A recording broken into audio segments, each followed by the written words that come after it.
Welcome to the Fixer interview series. I've got Dominic Bagnulo with DNA Realty with me today. Welcome, Dom. Thank you, sir. Thanks for having me. I've known Dom since we were kids. We grew up in the neighborhood together. We definitely hung out a ton in middle school, and he was a year older than me. So high school, we still saw each other, but not as much in class. And we Yeah, stayed in touch over time. But glad to have you here with me today, Dom. I appreciate you having me. And yeah, we've known each other for a long, long time now. And Yeah, yeah, I think most of the reasons we weren't in many classes together in high school is you were taking those advanced courses.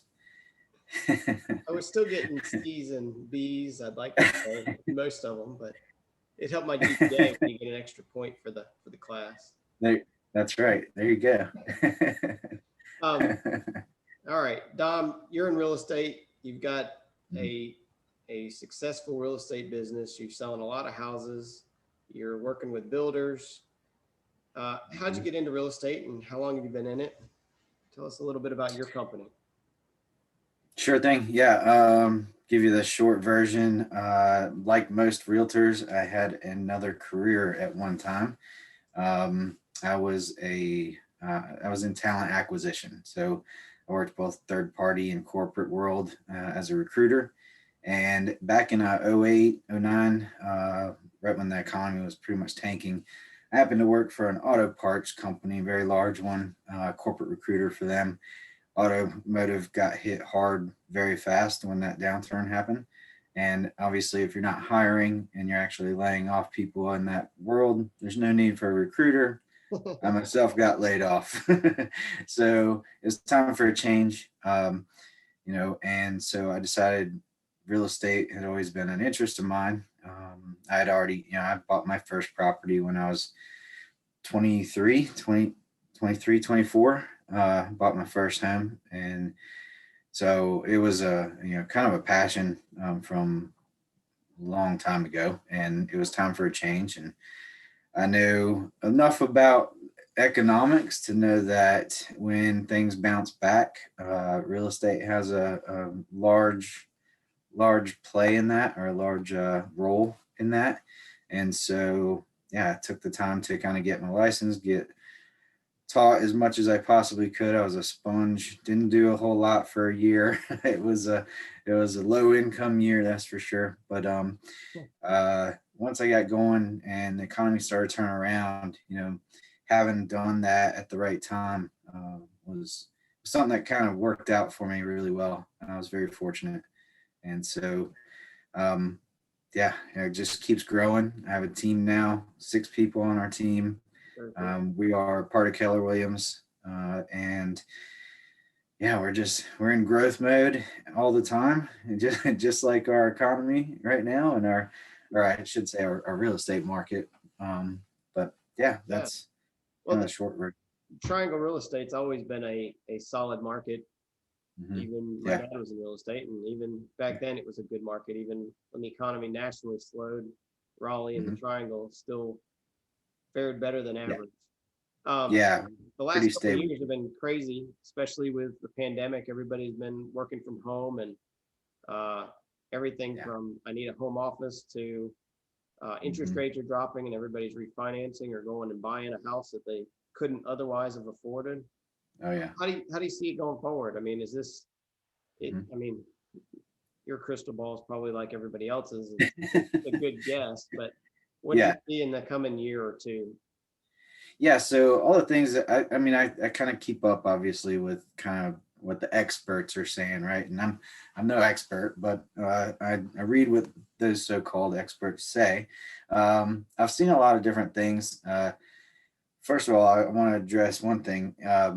For those who think that this is a bubble, kind of like '08 was, it's not. It's definitely not that. It's completely different, and here's why.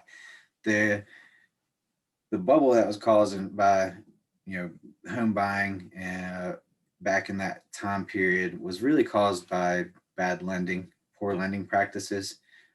We had a ton of inventory at the time. Prices were going up because people were buying so many homes because it was so easy for them to get a loan that they shouldn't have been getting, right? That's what caused the bubble last time around. This is completely different. This is basic economics. This is supply and demand. We have a shortage, and the shortage was caused partially by that bubble from last time, right? A lot of builders went out of business. A lot of people stopped building homes. And when that happens, obviously, so population continued to grow. All right. It's Yep. pretty much a steady growth at all times. Population will always continue to grow. Okay. If you stop building homes and you get behind and you run out of inventory, it takes a long time for that to catch up. Yep. And from the best I can tell, we're still a good year and a half, 2 years from the builders being able to catch up to the Yep. population growth. And so that's why it's different. Right. This is supply and demand. And here in the triangle, last number I heard was we have like 85 people a day moving into Wake County. Wow. And that's net, right? That's Yep. plus 85 every single day. That's like 80. It's at least 40 more houses a day that we need to come up with, right? And that's not happening. So, so We're still not keeping pace with the new house demand, let alone the shortage that's happened over the last decade. that's right. That's right. Yep, they're coming along. We're building a lot of apartments to help with it. I mean, we need those apartments. Yeah. We need townhomes. Those are coming. Lots of them being built right now.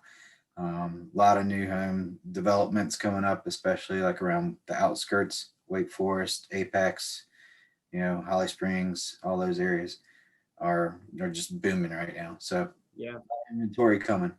What do you say for somebody who's maybe buying their first house or finally selling the townhome, getting their first residence, or upsizing? They've been in a starter home and having another kid or two, and they're ready to expand, but they're then looking at the market saying they just went up 50 grand on these houses in the last year. What am I supposed to buy now and get caught? Or what do you tell to that buyer or potential buyer out there?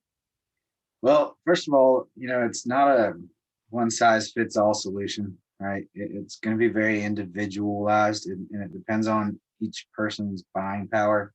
And there's a lot that goes into that. It's obviously it's money in the bank, it's income, it's debt to income ratio. Got to work with a lender, figure out your comfort zone as far as what your price point is based on today's rates and your ability to get those rates, right? So first time buyers, those price ranges are very, very, very, very, very competitive right now. I mean, we see, for example, something that comes on the market in a good part of town in a good location, nice property, 250. We're gonna see 25 offers on that this weekend. All right, and so uh, you've got to have some experience in how to stand out amongst the crowd. Mm-hmm. Some of that's pure financial, and if you get outbid and you just can't compete, you can't fall in love with a property right now, all right, because it's going to be competitive. There are ways to win. There's certain things you can do to have more cash to put into it. Some of those practices I'm sure Justin would advise against. So talk to your financial advisor, talk to your lenders, talk to CPAs, whatever you need to do to figure out what to do with those kinds of things.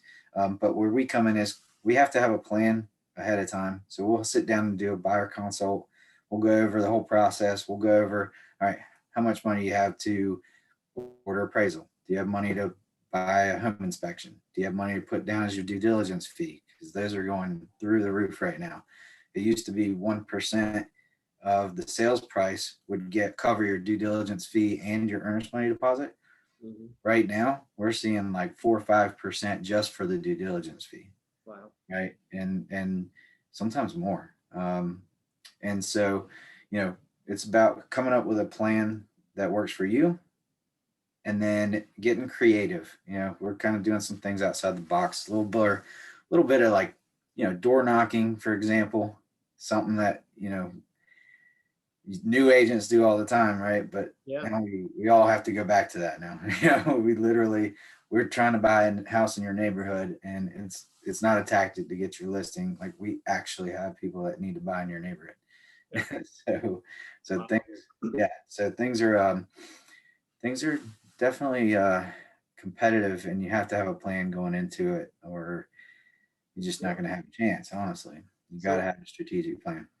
so at least what I know about buying a house is certainly older houses, the big value add you could do to your house was remodel the kitchen, remodel the bathroom.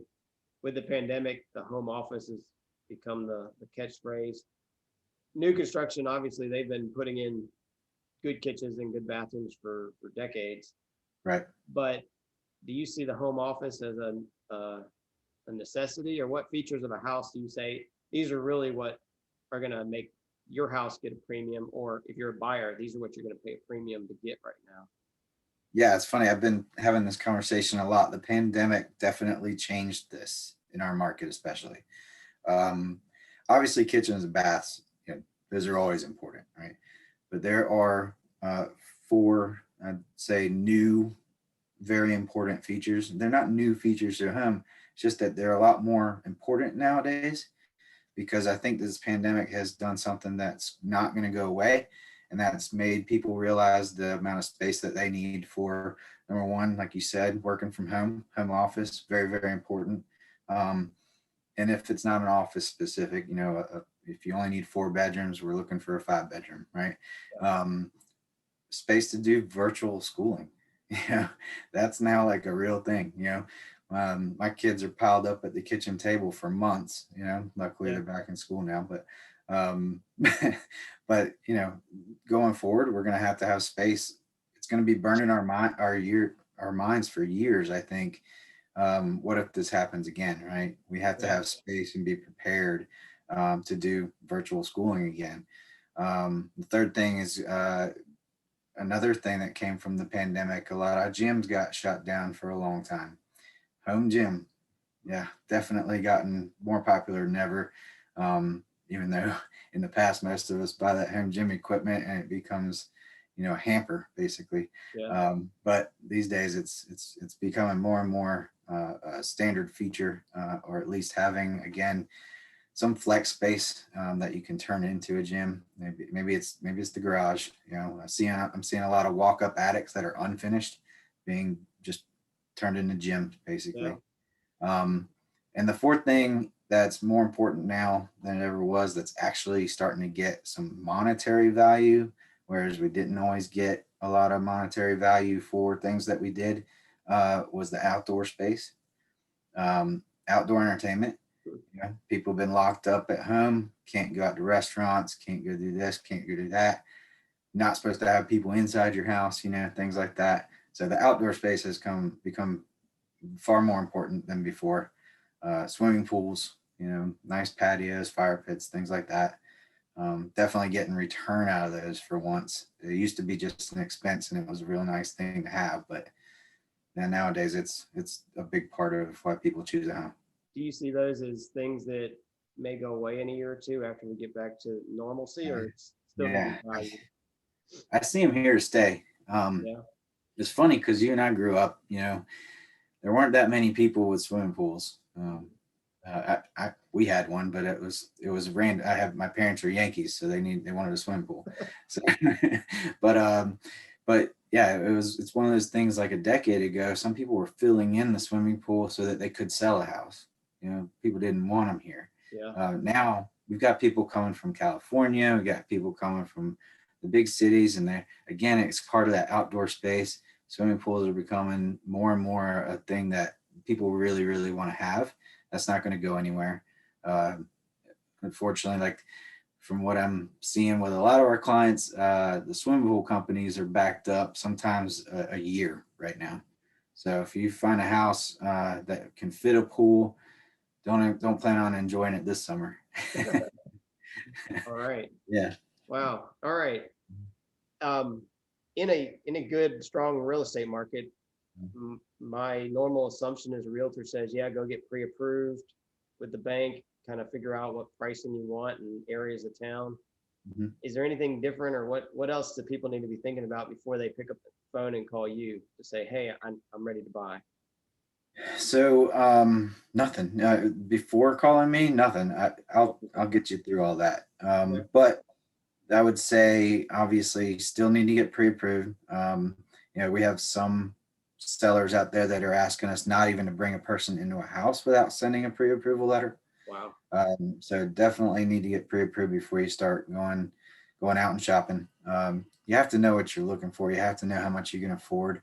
Other than that, definitely talk about your options as far as having some cash available, because people who are, first time buyers are struggling right now, especially if you're 100% financing. Very difficult to compete because a lot of people have been making some pretty good money lately. They the rates are so low they can afford more house. So that means bigger down payment generally.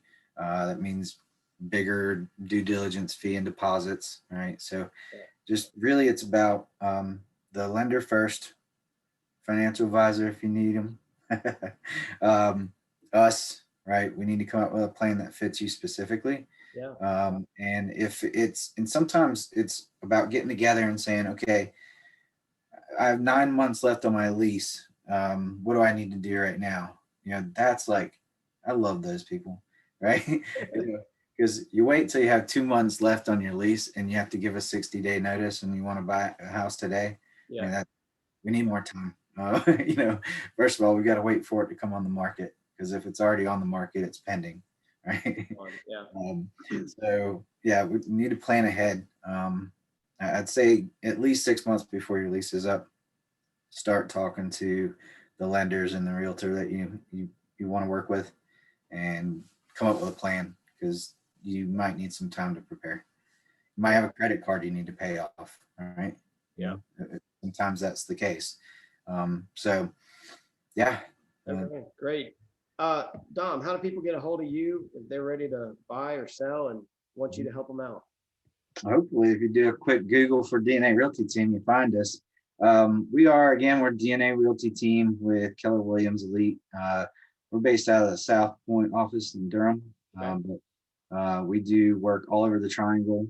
We cover Wake Forest, Raleigh, all the way to Clayton, out to Mebane. So we got a pretty large circle that we cover. We have access to 17 counties. And we're actually working on expanding to a few more, but that's news to come. But you can find us dnarealtyteam.com. You can email me directly, DOM at dnarealtyteam.com.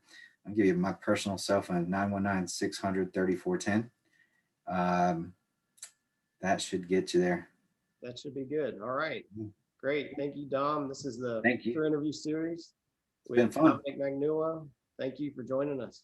Thank you. Talk to you soon. All right. Bye. Bye.